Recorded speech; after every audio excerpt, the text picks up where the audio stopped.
जय मसीह की। कई बार मेरे पास प्रेयर रिक्वेस्ट आती है और लोग कहते हैं कि मेरे जीवन में बंधन है। फिर मैं उनको पूछता हूँ किस बात का बंधन है, तब कई लोग डिटेल में बताते हैं कि मेरे ऊपर कर्जे का बंधन है, मेरा कोई भी काम बिना कर्ज होता ही नहीं है। कई लोग लंबे अरसे से बीमार है, उनके जीवन में बीमारी का बंधन है।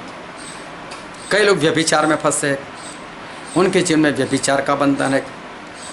कई लोग शराब के बंधन में है, कई लोग झूठ के बंधन में है, कई लोग पाप के बंधन में है, कई लोग शैतान के और तरह के बंधन में है। ज़्यादा से ज़्यादा लोग आज आज़ाद नहीं हैं, लेकिन बंधन में है। बंधन से छूटने के लिए क्या किया जाए, किस तरह से इंसान आज़ाद हो सकता है, कैसे इंसान आज़ादी पाएगा। और बाइबल में एक वचन है, दानियल उसका 3रा अध्याय, पूरा अध्याय ध्यान से पढ़ लेना। वहाँ पर जो नबूकदनेस्सर राजा थे, उन्होंने एक बड़ी मूर्ति बनाई और लोगों को आज्ञा ऐसी दी कि मेरी ही बनाई मूर्ति की पूजा करनी है और किसी की भी पूजा नहीं करनी है। और तब परमेश्वर के 3 दास हनानिया, मिशाएल और अज़र्या, ये तीनों जो थे वो पकड़े गए थे और तीनों को राजा के पास लेकर आए और लोगों ने कंप्लेन की कि राजा, ये 3 लोग आपकी बनाई हुई मूर्ति की पूजा नहीं करते। और राजा ने कहा था कि जो मेरी बनाई हुई मूर्ति की पूजा नहीं करेंगे उनको आग की भट्ठी में डाल दिया जाएगा। तो राजा ने तीनों को कहा कि देखो, मैं तुम्हें एक मौका देता हूँ। जब सारे बाजे बजने लगे तो आप मेरी बनाई हुई मूर्ति की पूजा करना है, और अगर नहीं करोगे तो मैं तुम्हें आग की भट्ठी में डाल दूंगा और मेरे हाथों से उस आग की भट्ठी से बचा सके क्या ऐसा कोई परमेश्वर है? इन 3 लोगों ने कहा कि राजा, हम तो पहले आपकी बात का उत्तर ही देना नहीं चाहते, लेकिन चलो दे ही देते कि हमारे परमेश्वर हमको इस आग की भट्ठी से बचा सकते, लेकिन अगर ना भी बचाना चाहे तो ना बचाए, लेकिन हम तेरी बनाई हुई इस मूर्ति की पूजा नहीं करेंगे, नहीं करेंगे। अब ऐसी बातें सुनकर वो भी सभी के बीच में राजा सुनेगा, क्या हाल होगा। राजा बहुत क्रोधायमान हो गया। राजा ने बोला, तीनों को बांध दो और डाल दो उनको आग की भट्ठी में, और आग की भट्ठी 7 गुना गर्म कर दो। और ऐसा हुआ, 7 गुना भट्ठी को और गर्म कर दिया गया और तीनों को सर से लेकर पांव तक बांध दिए गए और 3 पहलवान को बुलाया गया। इन तीनों को उठाया और आग की भट्ठी में डाल दिया। लेकिन वो आग इतनी थी कि उसकी जो बाहर गर्मी आती थी, उसी से ही जो 3 डालने वाले पहलवान थे वो तो बाहर ही झुलस कर मर गए और ये 3 लोग अंदर पड़े। पर जब राजा ने देखा तो 3 की जगह पर 4 लोग, और 4 लोग। राजा अपने पास वाले से पूछते, कितने लोग दिखाई देते? हमने कितने को डाले थे? बोले 3। बोले मुझे 4 नजर आते। सभी बोल रहे हाँ राजा जी 4 ही है। और बोले चौथा तो परमेश्वर के पुत्र के समान है। और सभी लोग खुले घूम रहे। यहाँ पर समझने वाली बात एक है कि इन तीनों को आग में डाल दिया गया तो उनका क्या जल गया? क्या जल गया इनका?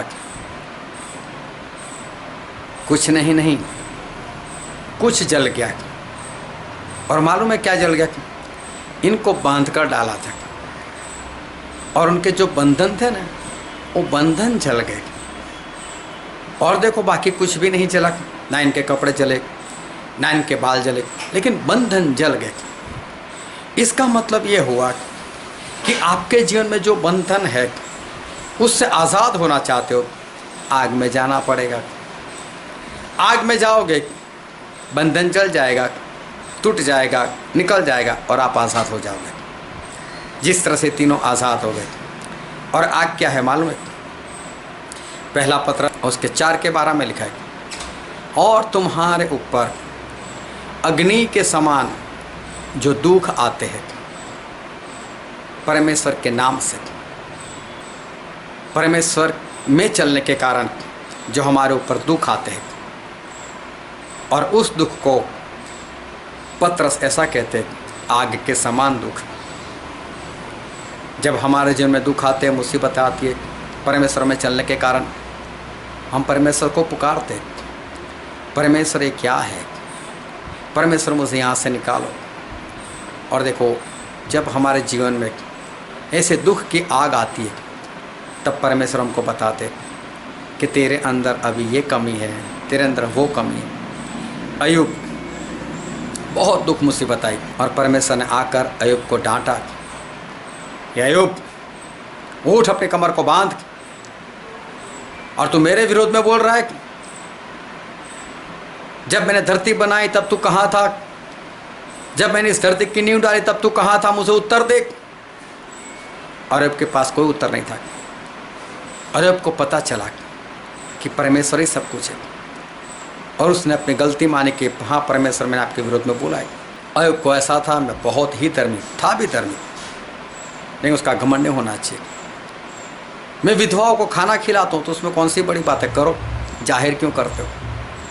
लेकिन ये जो कमी घटी थी, इस आग से, जो दुख भरी आग उसके जीवन में आई, उससे उनको पता चल गया।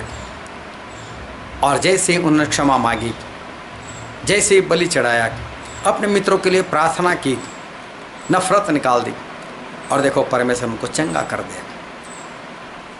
उनके जीवन के अंदर जो बंधन थे वो टूट गए।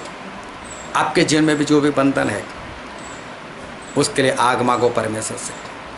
परमेश्वर आने दो, दुख आने दो, और देखो तभी आपको पता चलेगा कि मेरे जीवन में कौन सी कमी घटी है। हर दुख में हमारे परमेश्वर हमें सिखाते और उस बंधन को तोड़ देते। वो दुख मतलब आग है जिसमें आपको कुछ नहीं होगा, परमेश्वर आपको कुछ नहीं होने देंगे, लेकिन परमेश्वर उस बंधन को पूर्णतः से जला देंगे और आप स्वर्ग में प्रवेश कर पाओगे। परमेश्वर आपको आशीष दे। आमीन।